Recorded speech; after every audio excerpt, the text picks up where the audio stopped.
C'est mon dernier jour en Bulgarie ici et je pars demain à Istanbul. J'ai pas trop profité de la Bulgarie à vrai dire, pourtant je suis resté quand même au moins 3 semaines je crois. Mais j'ai passé 2 semaines à bosser à mort sur la formation qui vient de sortir. J'ai passé 1 semaine à avoir la tourista, donc ça m'a pas tellement aidé à sortir et à me familiariser avec l'environnement. Malgré tout, dans cette vidéo, je vais te parler un petit peu de la Bulgarie, de mon ressenti, de ce que j'ai aimé, de ce que j'ai moins aimé, selon mes critères habituels, c'est-à-dire les gens, la nourriture, l'environnement, le coût de la vie et bien sûr la connexion internet. Alors avant tout, si tu l'as raté il y a quelques jours, j'ai sorti un nouveau programme de formation, le plus long programme jamais conçu sur ma chaîne qui s'appelle Maker Pro, qui va t'aider à faire comme moi, c'est-à-dire à créer du contenu mais pas de la même façon que moi, à ta façon à toi, trouver ton style, créer du contenu, trouver ton audience, pouvoir en vivre, pouvoir vendre tes produits et pouvoir voyager comme moi je le fais. Donc si ça t'intéresse, à tout moment tu cliques sur la fiche, tu regardes la vidéo de présentation, tu peux la démarrer tout de suite si tu veux prendre de l'avance. Donc là je suis un peu dans une station balnéaire comme tu vois, super sympa avec une belle plage, pas très loin de Varna, au bord de la mer Morte. Et je vais retourner à Varna aujourd'hui pour aller à la station de bus pour me renseigner sur quels sont les bus qui vont à Istanbul. Donc je t'emmène avec moi et en même temps je vais te parler un petit peu de la Bulgarie.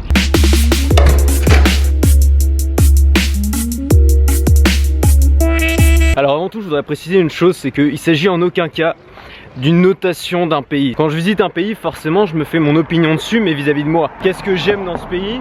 Est-ce que j'aurais envie d'y rester? Est-ce que j'aurais envie d'y vivre? Est-ce que j'ai pris du plaisir à le visiter? Mais évidemment c'est vis-à-vis de moi et je me permettrai pas de juger les gens ou de juger le pays. Donc la meilleure façon pour toi de te faire ton propre avis, c'est de venir et de visiter et pas simplement de regarder cette vidéo bien sûr. Donc cette vidéo a plus pour but de donner envie peut-être de venir en Bulgarie plutôt que voilà, de donner un avis arrêté sur ce pays. De toute façon j'ai pas d'avis sur les pays que je visite, simplement je regarde si je m'y plais, c'est tout.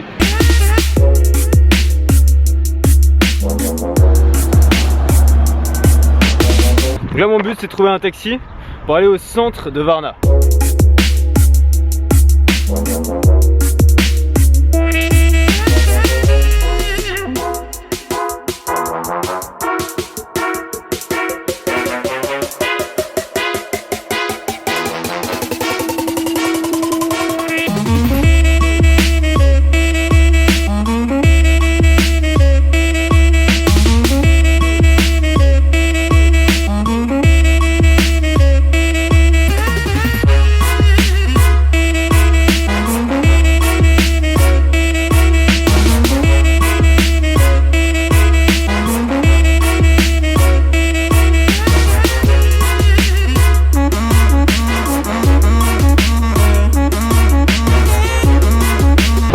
Alors mon but, trouver un bus qui va à Istanbul demain, pas trop tôt ni trop tard.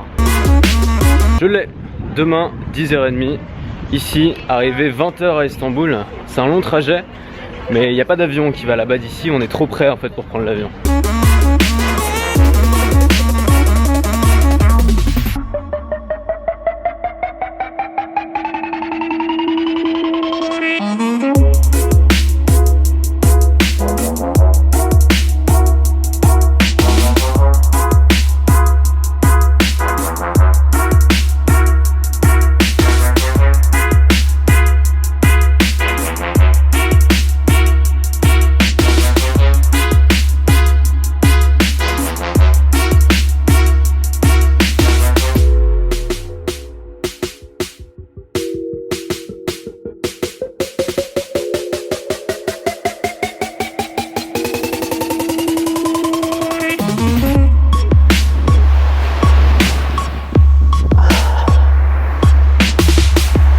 Bon alors ce voyage en Bulgarie se termine.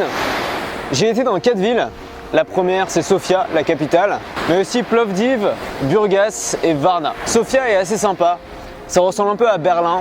T'as un style d'architecture très différent, très varié.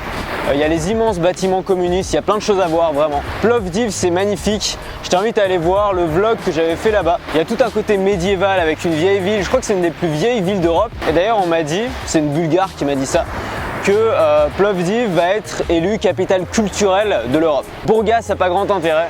J'y suis juste allé parce que c'était sur ma route en fait, mais je savais pas ce qu'il y avait à voir là-bas. Et Varna est sympa.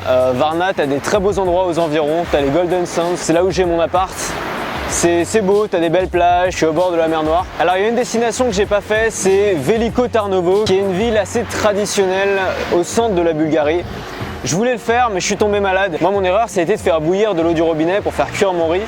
Et j'ai pensé qu'en la faisant bouillir, ça allait tuer les bactéries. Et malgré tout, le lendemain, je suis tombé très malade. Alors au niveau des gens, j'ai pas rencontré assez de Bulgares pour vraiment me faire une idée. Mais les gens ont l'air assez sympas. Et notamment, les gens des apparts que j'ai loués étaient vraiment adorables, mais vraiment hyper sympas. Là, le mec qui me loue mon appart, il m'a fait une grosse réduction. Il m'a proposé quand j'étais malade d'aller chercher des médicaments pour moi à la ville. Il m'a fait la lessive gratuitement, il me l'a apporté sur un sèche-linge directement. Enfin, vraiment le mec adorable. Alors après, évidemment, ils veulent avoir une bonne note, donc ça joue. Mais j'ai l'impression que de manière générale, bon, les gens sont sympas. En tout cas, j'ai été confronté à aucun comportement méchant ou agressif de la part de locaux. Parlons un peu de l'environnement. C'est un beau pays, la Bulgarie. T'as une belle campagne entre les villes. Et les villes, t'as un peu le pire comme le meilleur. Moi, ce que j'appelle le pire, c'est les bâtiments communistes que tu trouves absolument partout. C'est un peu le style de bâtiment qu'on retrouve en France aussi des années 70. C'est un peu des erreurs d'architectes des années 70 qui sont des grosses barres de béton. Mais en même temps, c'est comme dans tous les pays de l'Est, je pense, c'est l'héritage communiste. Et puis que dire, t'as la mer, t'as la campagne, t'as la montagne, t'as un peu tout. L'environnement est agréable. Moi, je te conseille de venir à cette période, au printemps ou à l'automne, quand il fait pas encore trop chaud, parce que l'été est chaud et l'hiver est froid. Donc si tu viens à cette période, c'est parfait. Il fait pas trop chaud, pas trop froid. Alors il n'y a pas trop de touristes, mais il faut savoir qu'il y en a de plus en plus. Par exemple, là un peu plus au sud de là où je suis, il y a un endroit qui s'appelle Sunny Beach où il y a tous les jeunes qui viennent faire la fête ici parce que c'est pas cher, l'alcool est pas cher. T'as tous les Russes qui n'ont pas envie d'aller en Turquie qui viennent ici. D'après ce qu'on m'a dit, je suis pas allé, moi ça me tente vraiment pas. Mais la plupart des touristes que j'ai vus, finalement, c'est des touristes locaux. J'ai vu très peu d'étrangers et bien sûr, j'ai croisé aucun Français. Au niveau de la nourriture, comment te dire, les spécialités locales, c'est ce que moi j'ai pas envie de manger. Ça veut dire que c'est principalement la viande, le fromage, il y a énormément de produits laitiers et le gluten, donc tout ce qui est à base de pain. Mais il y a beaucoup de diversité et il y a vraiment moyen de bien manger.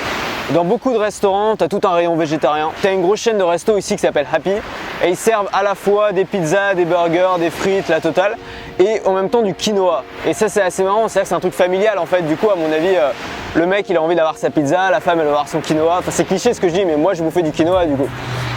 Mais voilà, il y a un peu aussi une tendance du bien manger. Et donc je pense que dans une ville comme Sofia par exemple, ou Plovdiv, c'est plus facile de manger sainement au restaurant que dans une ville comme Paris. Au niveau du coût de la vie, c'est vraiment pas cher.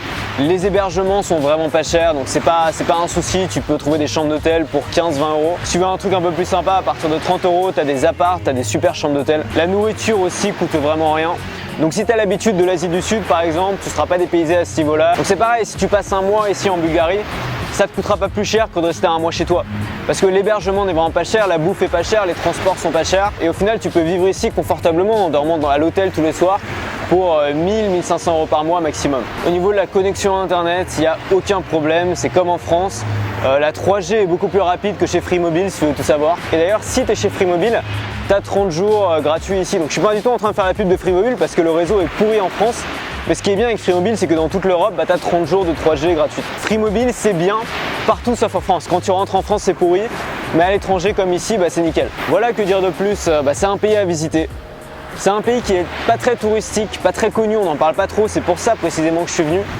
J'avais envie de découvrir un peu, de voir un peu la vie. En fait, j'ai pas visité tant que ça, mais voilà, j'aime me poser à un endroit, rester quelques jours, regarder un peu comment vivent les gens. Et en fait, c'est pas si différent qu'en France. La principale barrière, c'est la barrière de la langue. Ils ont un alphabet cyrillique, donc c'est assez compliqué de se comprendre. Mais de manière générale, ils parlent anglais correctement, en tout cas dans les villes. En tout cas, la Bulgarie, c'est un super endroit pour travailler. Jamais été si productif, c'est un truc de fou quoi. C'est ça l'intérêt des retraites productives, de s'éloigner un peu pour faire des trucs. Si tu bosses sur internet, ça peut être vraiment utile. Bon, du coup, j'ai pas vraiment voyagé en profondeur. J'ai pas fait l'effort d'aller vers les gens, de rencontrer les locaux, de vraiment visiter tout ce que je voulais visiter. Donc j'ai pas un super bon aperçu de la Bulgarie. Je voulais quand même faire cette vidéo parce que je trouve qu'on en parle trop peu de ce pays. Il y a plein de choses à voir.